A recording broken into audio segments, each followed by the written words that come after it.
Hello guys, welcome back to my YouTube channel teaching world classes. और आप पढ़ रहे हैं accountancy with Purnima.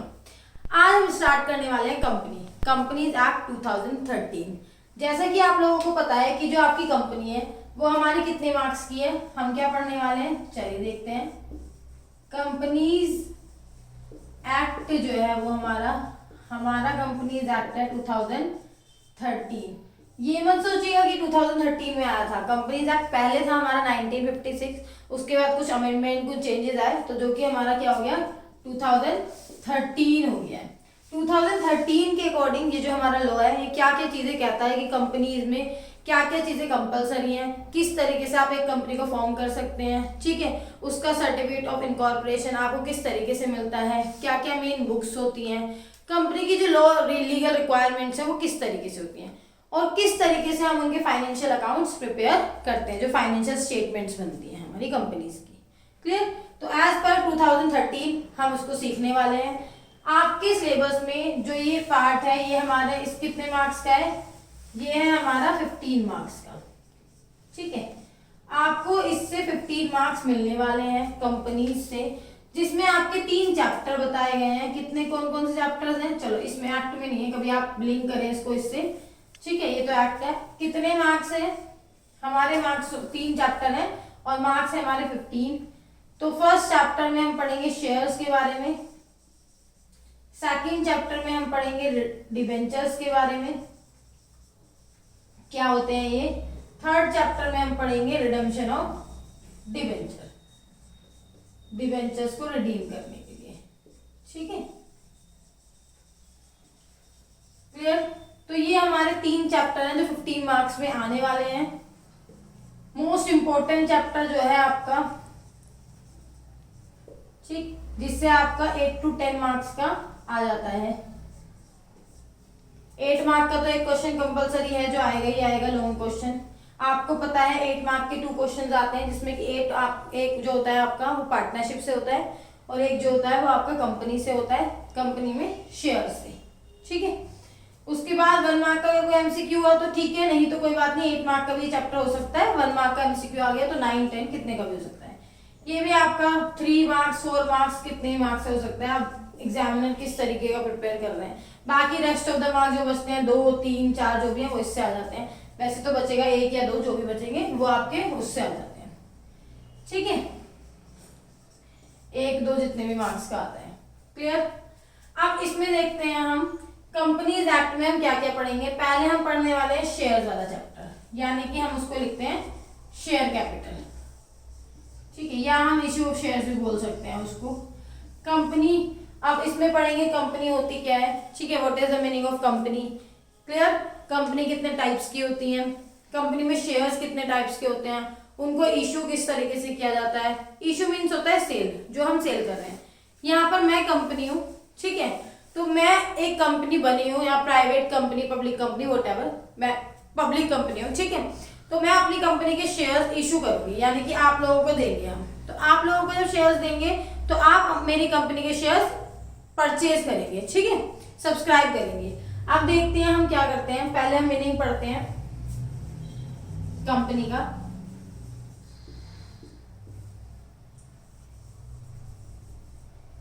Company is an artificial person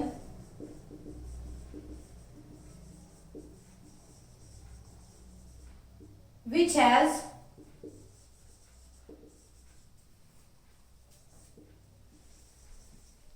separate entity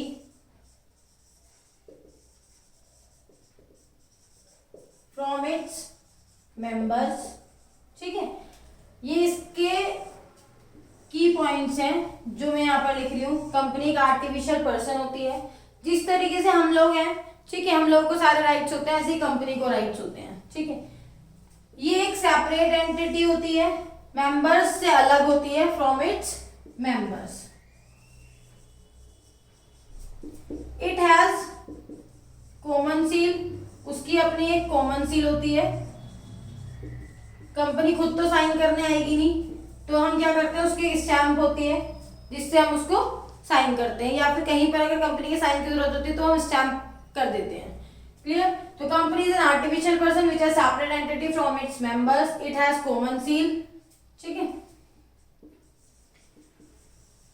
it has perpetual succession, perpetual succession, perpetual succession मतलब क्या होता है, company will never die, company कभी भी मरती नहीं है। क्यों?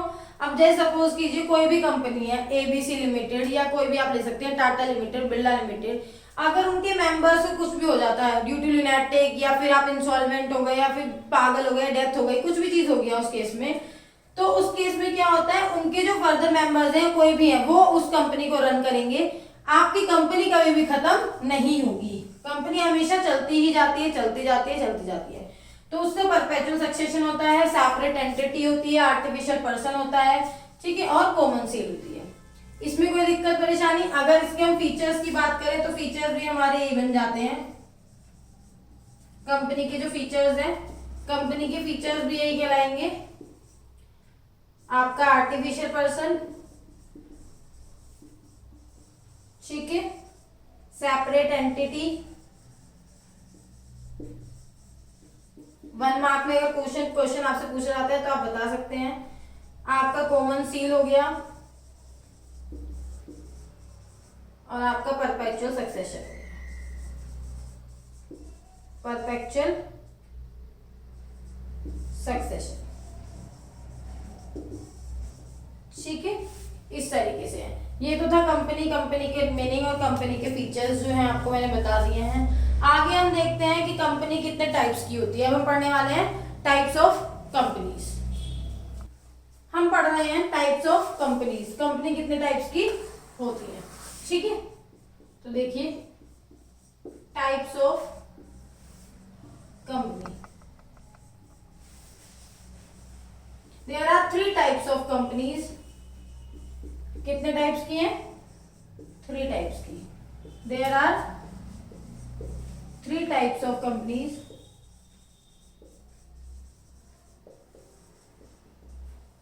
First, 1 person company. Second, private company. Third, public company.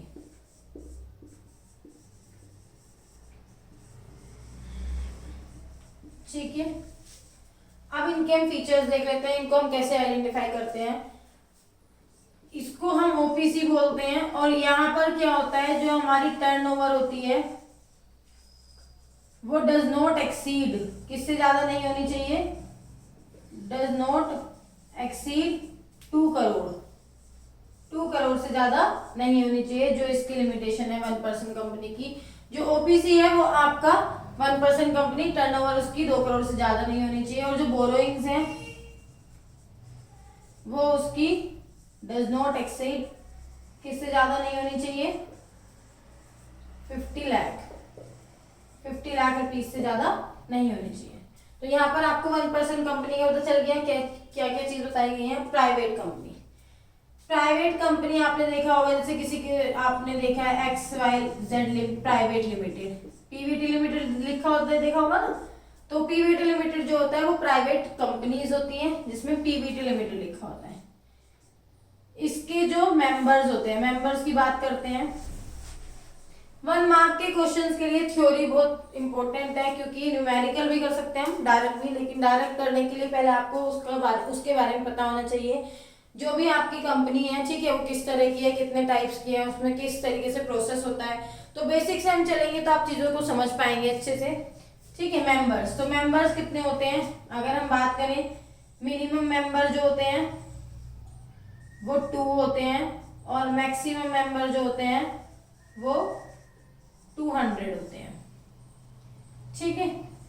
और अगर हम देखें कैपिटल जो होती है मिनिमम, मतलब किसी भी काम को करने के लिए, बिजनेस शुरू करने के लिए, कंपनी शुरू करने के लिए, फर्म शुरू करने के लिए एक मिनिमम अमाउंट सेट की जाती है। मैक्सिमम अमाउंट आप कितना भी किसी बिजनेस में इन्वेस्ट कर सकते हैं, लेकिन एक मिनिमम कितनी अमाउंट होगी, वो प्राइवेट कंपनी के लिए है 1 लाख रुपीज। कितना है? 1 लाख रुपीज, ठीक है। अब आते हैं पब्लिक कंपनी। जहां पर ओनली वर्ड लिमिटेड यूज होता है दैट इज पब्लिक कंपनी, ठीक है, वो पब्लिक कंपनी है। और जहां पर पीवीटी लिमिटेड यूज होता है that is private company. Public company में कितने मेंबर्स हो सकते हैं आपके, ठीक है, मिनिमम मेंबर हो सकते हैं 7 क्योंकि वो पब्लिक है, ठीक है। मैक्सिमम कितने हो सकते हैं, मैक्सिमम होंगे आपके पास अनलिमिटेड, कोई लिमिट ही नहीं है क्योंकि वो पब्लिक है, उसमें कोई भी आ सकता है, वो पब्लिक के लिए बनी है, पब्लिक कंपनी है, ठीक है। मिनिमम कैपिटल कितनी हो सकती है यहाँ पर, minimum capital that is ₹5 lakh. कम से कम इतना पैसा होना चाहिए, ज्यादा से ज्यादा जो भी आपका प्रेस्क्राइब किया गया है, आपके जो भी बुक्स हैं आर्टिकल एस्ट्रेशन में, तो उसमें आप ज्यादा ज्यादा कितना ही ले सकते हैं, लेकिन आप मिनिमम कितना होगा, कितने चीजें से शुरू करेंगे, वो आपका इस तरीके से है। आपसे एग्जामिनर 1 मार्क के क्वेश्चन पूछ सकता है maximum members of private company या maximum members of public company, minimum amount of capital public company की, या 1% कंपनी की टर्नओवर पूछ सकता है, किससे ज्यादा नहीं होनी चाहिए। तो ये 1 मार्क के क्वेश्चन के लिए हमने बेसिकली इतना थ्योरी समझा है। अब इसके बाद हम पढ़ते हैं टाइप्स ऑफ शेयर्स। चलिए ठीक है, अब हम पढ़ रहे हैं टाइप्स ऑफ शेयर्स। कितने टाइप्स के हमारे शेयर्स होते हैं, टाइप्स ऑफ शेयर्स, ठीक है। शेयर बेसिकली होता क्या है, शेयर होता है स्मॉल यूनिट ऑफ कैपिटल, ठीक है। क्या होता है, स्मॉल यूनिट होती है कैपिटल की, स्मॉल यूनिट ऑफ कैपिटल, ठीक है। जैसे आप कह सकते हैं कि जो भी हम शेयर्स, यानी कि आप अगर कोई चीज कंज्यूम कर रहे हैं या आपके पास कोई चीज है, आप उसको दूसरे के साथ शेयर करते हैं, ठीक है, शेयरिंग कैरिंग, वो तो सुना ही है। तो यहाँ पर भी हमारे जो शेयर्स हैं, मैं एक कंपनी हूँ, मैंने अपनी कंपनी के छोटे छोटे यानी छोटे अमाउंट में शेयर्स हैं वो लोगों को इशू कर रखे हैं। इट मीन्स आप लोगों का भी कॉन्ट्रीब्यूशन है मेरी कंपनी में, तो मेरे को जितना प्रॉफिट होगा मतलब मेरी कंपनी में, उतना मैं आप लोगों के साथ शेयर करूंगी। ऑब्वियसली बात है, क्योंकि आप क्या कर रहे हैं, मेरी कंपनी में इन्वेस्ट कर रहे हैं। तो जब आप मेरी कंपनी में इन्वेस्ट करेंगे तो इन्वेस्टमेंट क्यों करते हैं, आप प्रॉफिट के लिए करते हैं। तो जब आप इन्वेस्टमेंट करेंगे तो कंपनी जितना प्रॉफिट अर्न करेगी उसका कुछ पार्ट आपको शेयर करेगी, क्योंकि आपने मेरी कंपनी के शेयर्स ले रखे हैं, आप मेरे कंपनी का हिस्सा हो, क्लियर, आपका पैसा मेरी कंपनी में लगा हुआ है। तो वो हमारी एक स्मॉल यूनिट हो जाती है। 1 मार्क में पूछा जा सकता है डेफिनेशन ऑफ शेयर्स, तो आप बता सकते हैं स्मॉल यूनिट ऑफ कैपिटल। कुछ रामायण महाभारत लिखने की जरूरत नहीं है, की पॉइंट्स बताइए जो एग्जामिनर ने पूछा है, बस दैट्स इट, क्लियर है। आगे देखते हैं कितने टाइप्स के शेयर्स होते हैं। There are 2 types of shares. कितने तरह के शेयर्स होते हैं, 2 तरह के शेयर्स होते हैं। कौन कौन से होते हैं, equity shares and preference shares. Equity shares and preference shares, ठीक है। अब आप कहेंगे कि इक्विटी शेयर और प्रेफरेंस शेयर्स होते कौन से। अगर मैं नॉर्मली कहूं, जो प्रेफरेंस शेयर्स है वो इक्विटी शेयर्स नहीं, और जो इक्विटी शेयर्स है वो प्रेफरेंस शेयर्स नहीं है, ऐसा बुक में भी लिखा हुआ है, लेकिन हम इसकी कुछ पढ़ लेते हैं पॉइंट्स कि इक्विटी शेयर और प्रेफरेंस शेयर्स की पहचान क्या होती है, ठीक है। यहाँ पर इनको एक फिक्स परसेंटेज से डिविडेंड दिया जाता है, fix percentage of dividend, dividend की एक फिक्स परसेंटेज डिसाइड हो जाती है। और शेयर्स पर मैं एक बार बता देती हूँ, शेयर्स पर जब जो प्रॉफिट दिया जाता है, ठीक है, आपने मेरी कंपनी के शेयर्स दे रखे हैं, ठीक है, तो आप किस लिए शेयर्स लिए, क्योंकि मेरी कंपनी में इतना प्रॉफिट होगा, आप उस प्रॉफिट का हिस्सा बनेंगे।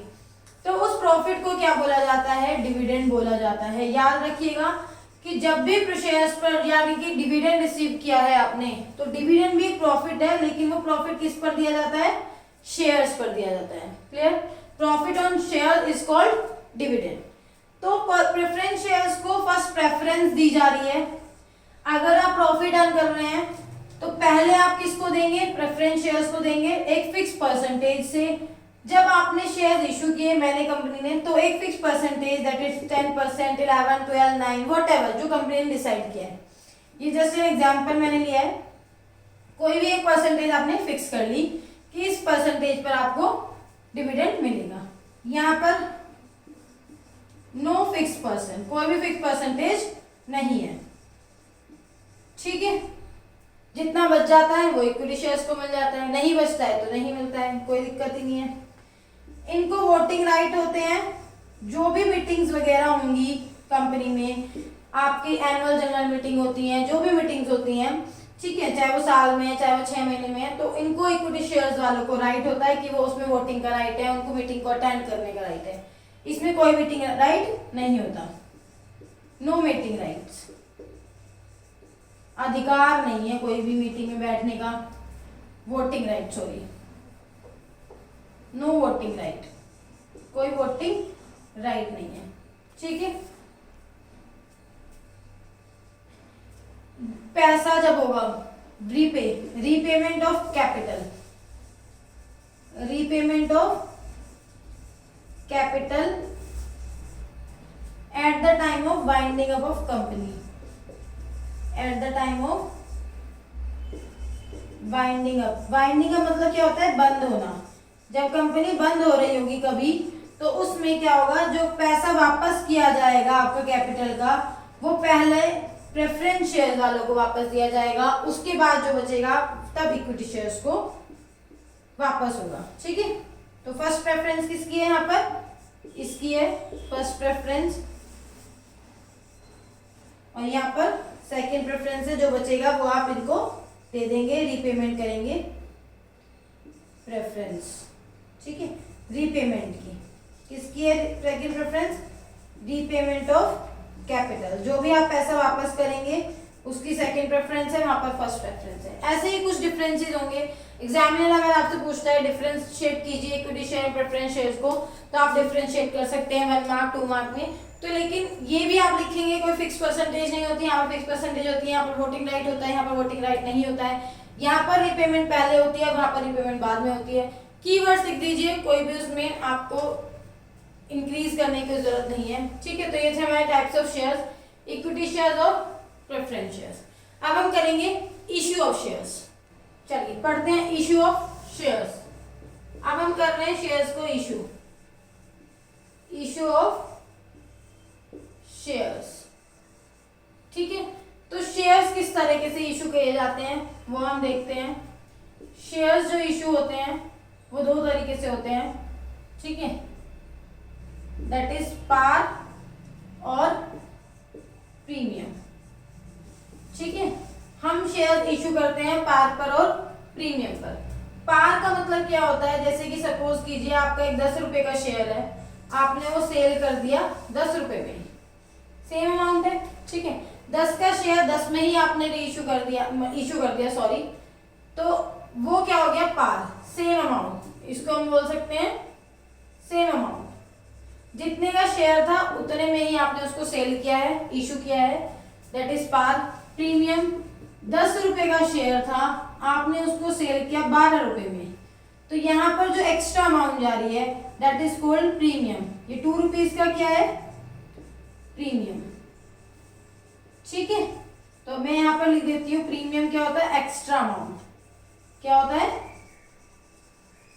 एक्स्ट्रा अमाउंट होती है, और एक्स्ट्रा अमाउंट कंपनी रिसीव कर रही है तो वो क्या हो गया, कंपनी का प्रॉफिट हो गया, क्लियर। तो यहाँ पर ये चीज क्लियर हो गई, पार क्या होता है, प्रीमियम क्या होता है, ठीक है, ये चीज समझ में आ चुकी है। अब हम शेयर्स को और क्या करते हैं, ठीक है, हम लमसम में भी इशू कर देते हैं। लमसम मतलब होता है एक साथ हमारी पेमेंट आ गई, और एक होता है इंस्टॉलमेंट, ठीक है, इंस्टॉलमेंट में यानी कि किश्तों में पेमेंट आ गई। लमसम मतलब क्या होता है, एक साथ पेमेंट आ गई आपकी, ठीक है। इंस्टॉलमेंट मतलब होता है किश्तों में पेमेंट आ गई आपकी, क्लियर। जैसे कि सपोज कीजिए मैंने 10 रुपए का शेयर इशू किया था, 10 रुपए आप एक साथ नहीं दे सकते। 10 रुपए की बात नहीं हो रही, यहाँ पर शेयर्स की बात हो रही है। अगर आपने सपोज कीजिए 50,000 कंपनी के शेयर्स खरीदे हैं, कितने शेयर्स खरीदे हैं, 50,000 शेयर्स, और एक शेयर कितने का है, 10 रुपए का है, तो टोटल अमाउंट कितनी हो गई, 5 लाख रुपए हो गए। अब 5 लाख रुपए नहीं दे सकते आप एक साथ, तो हम क्या करते हैं, इनको टुकड़ों में बांट लेते हैं, ठीक है।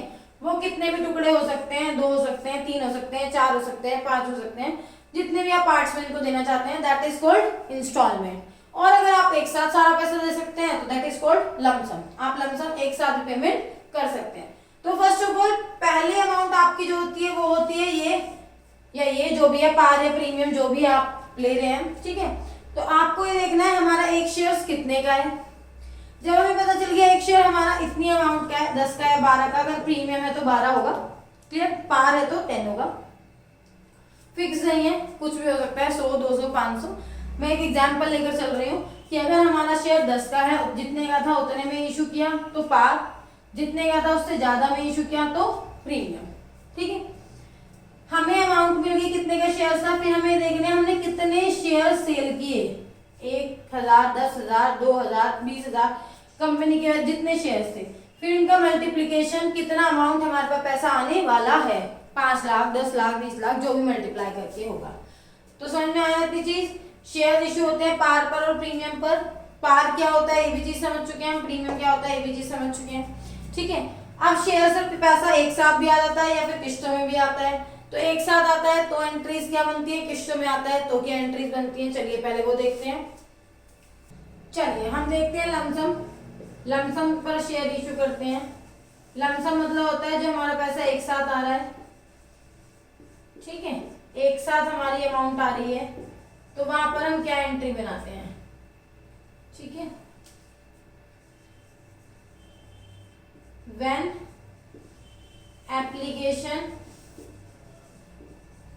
एंड अलॉटमेंट, यहाँ पर तो सारा पैसा एक साथ ही आ गया ना, तो पहले हमारा रिसीव्ड होता है, क्या होता है, रिसीव्ड होता है, तो क्या एंट्री बनेगी, बैंक अकाउंट डेबिट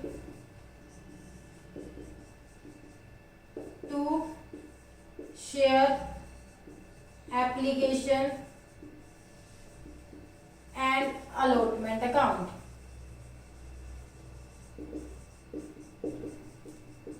शेयर के आगे नाम लिखेंगे, इक्विटी है, प्रेफरेंस है, जो भी गिवन होगा क्वेश्चन में, ठीक है। व्हेन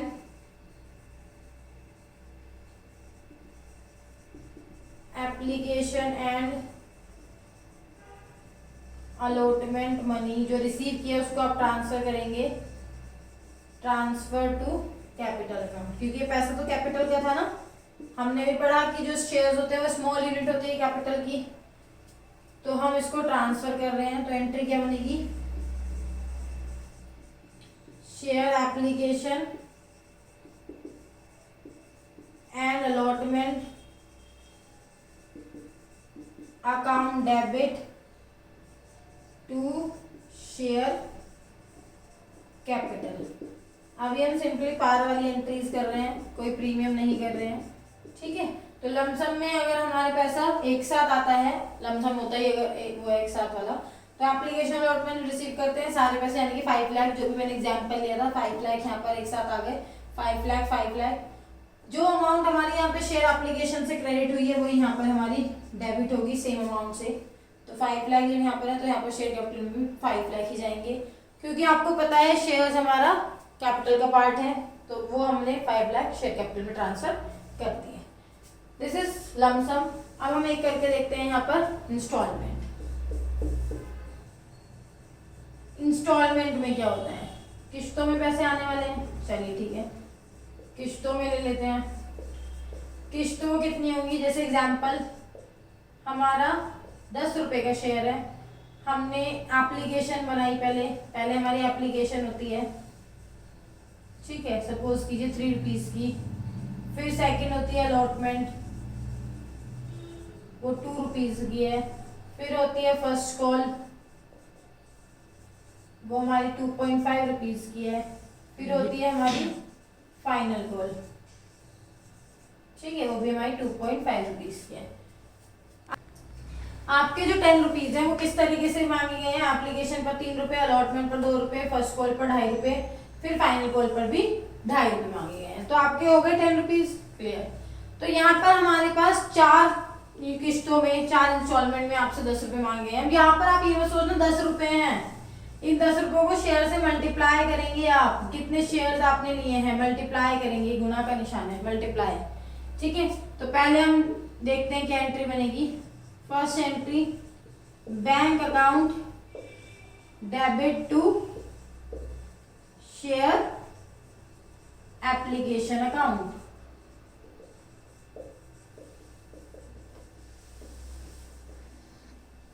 एप्लीकेशन पहले रिसीव होगी, उसके बाद next entry share application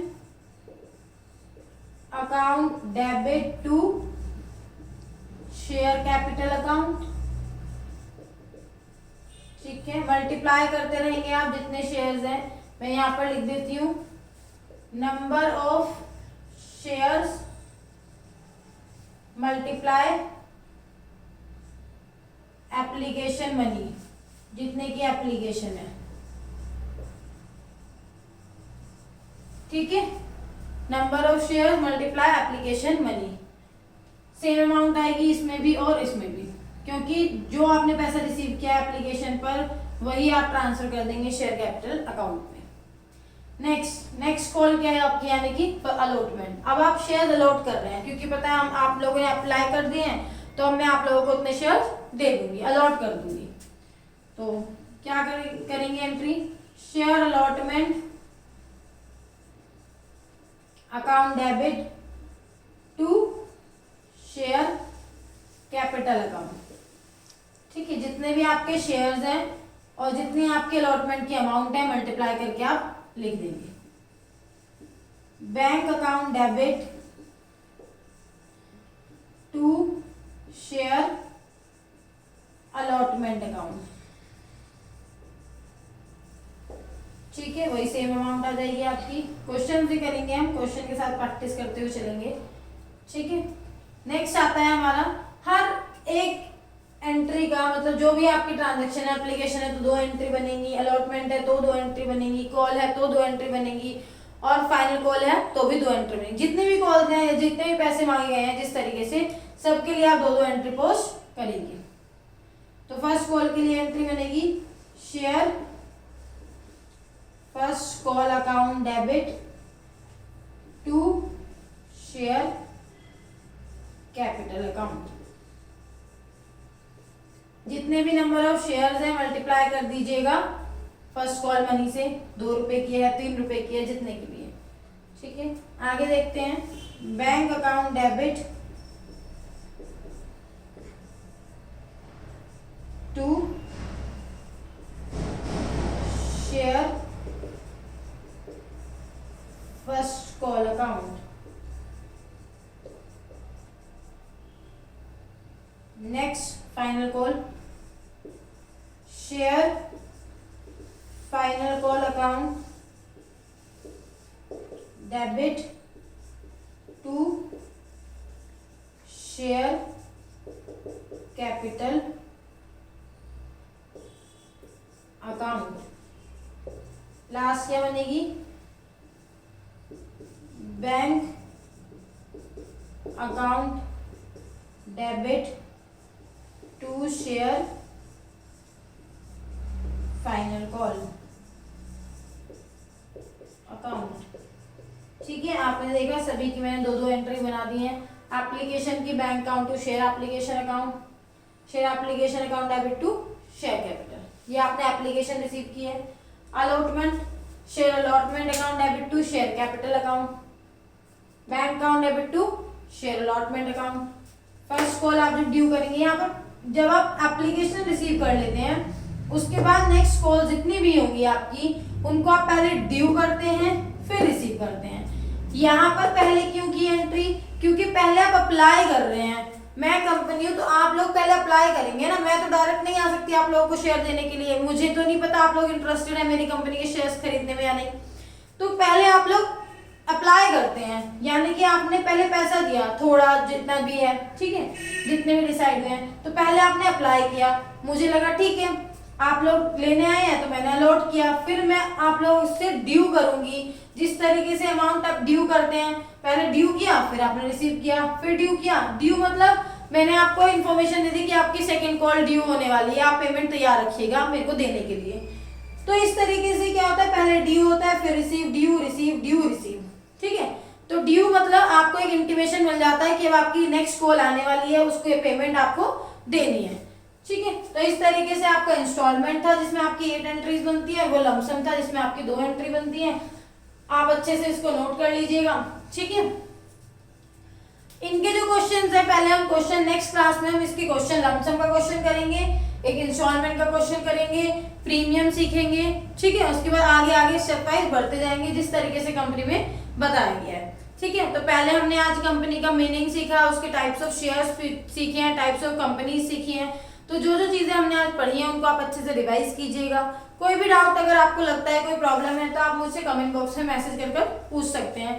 next class में हम इसके आगे का पार्ट करेंगे, जो भी आगे इसका बचा हुआ है, ठीक है। अगर आपको मेरी वीडियो अच्छी लगी हो तो आप देखते रहिए, लाइक कीजिए, शेयर कीजिए, सब्सक्राइब कीजिए। Thank you.